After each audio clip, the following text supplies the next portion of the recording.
This is not your average compact SUV test. This is a $45,120 Nissan Rogue Platinum. And yes, you read that right. The same brand that built budget-friendly crossovers for years is now charging nearly $45K for a top-trim Rogue. That's more than a base Toyota RAV4 Hybrid XSE, more than a fully loaded Honda CR-V EXL, and almost as much as a base Acura RDX. So what the hell is going on? After a 200-mile road trip through Southern California, from fast food museums to mountain highways, I can tell you this: the 2026 Rogue Platinum isn't just overpriced, it's trying to be something new. A luxury-adjacent compact SUV with soft leather, hands-free driving tech, and a cabin that feels like it should cost $10,000 more. It's got semi-aniline quilted leather, a 12.3-inch digital cockpit, ProPilot Assist 2.1, and even a chestnut saddle-colored interior that looks like it came from an Infiniti. But here's the truth. It's not luxury, it's not sporty, it's not even hybrid.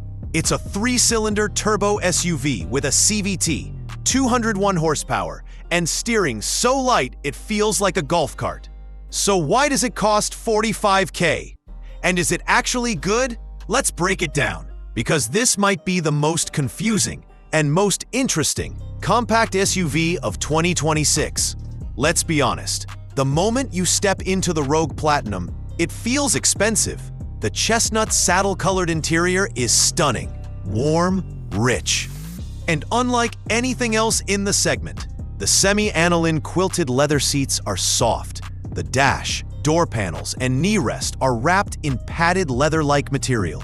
There's real-looking trim, ambient lighting, and a panoramic moonroof that floods the cabin with light. For a second, you think you're in an Infiniti QX50, until you remember this is a Nissan. And that's the point.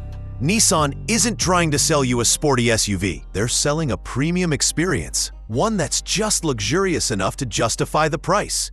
The 12.3-inch infotainment and driver screens are crisp, responsive, and easy to read.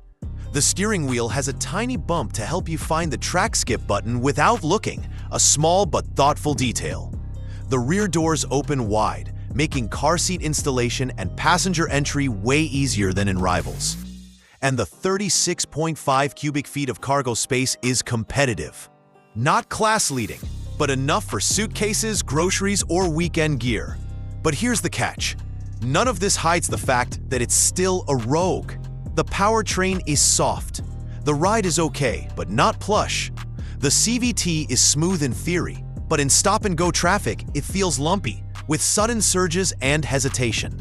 And the turn signals are weirdly quiet and hard to cancel. A tiny flaw that adds up. This isn't a luxury SUV.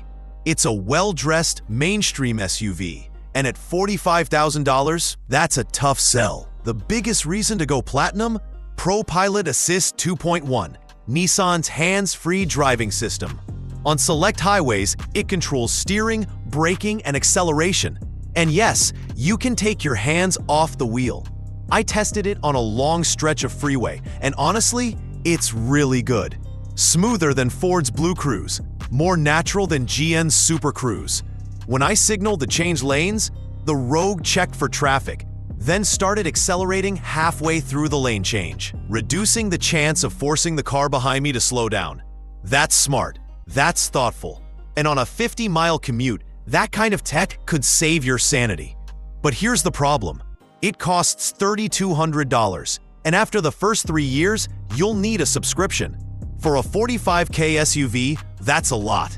And if you don't drive long distances on highways, you'll barely use it. I also had a rough experience early on. When I took over to pass a slow car, the system abruptly braked when I lifted off the throttle, making it hard to smoothly hand back control. I turned it off for a while, but once I stopped fighting it and just went with the flow, it worked beautifully. Still, at this price, you'd expect more than one standout feature. The 360-degree camera is excellent, standard on 4 of 6 trims.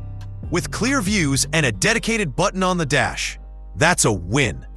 But no ventilated seats, no massaging seats, no head-up display. Just a lot of soft leather and one very good driver aid. On the mountain roads near Lake Arrowhead, steep, winding, and full of blind corners, the Rogue felt fine. Not engaging, not sharp, but adequate. The 201 horsepower turbo 3-cylinder has enough power for most situations, but you'll need to plan your passes. No instant EV torque. No hybrid boost. Just a CVT that holds revs and drones under hard acceleration. The steering is light with little feedback, but it's accurate. The rim of the world highway deserves a car with more feel. A Mazda CX-50 maybe. But the Rogue didn't embarrass itself. Fuel economy? 2835 mpg for all-wheel drive. Solid, not great. Range? 450 miles, enough for long trips. Safety? 5 stars from NHTSA, but no top safety pick from IIHS, behind the Mazda and Hyundai. So is the $45K Rogue Platinum worth it? Only if you love the interior and need ProPilot 2.1. For most people, the SL or Dark Armor trim offers 90% of the features for $10K less. But here's the bigger truth. The Rogue isn't trying to beat the RAV4 or CR-V on power or tech. It's trying to win on value, comfort, and quiet confidence. And in that race, it's still competitive, even in its 6th year. So yes, $45K is a stretch. But for a no-drama, well-equipped, road trip-ready SUV, the Rogue Platinum might just be the most reasonable wrong choice you'll ever make. Would I take the Rogue Platinum over a RAV4 hybrid or Mazda CX-50? If I wanted luxury vibes and hands-free driving, maybe. If I wanted fun or efficiency, no. But I'd consider the SL trim in a heartbeat. What do you think? Is $45,000 too much for a Nissan? Could you see yourself in a 3-cylinder luxury crossover? Drop a comment below. Smash that like button if you want more honest SUV reviews and real-world comparisons. And subscribe, because we're not just covering cars, we're finding the ones that actually make sense. Until next time, drive smart, stay curious.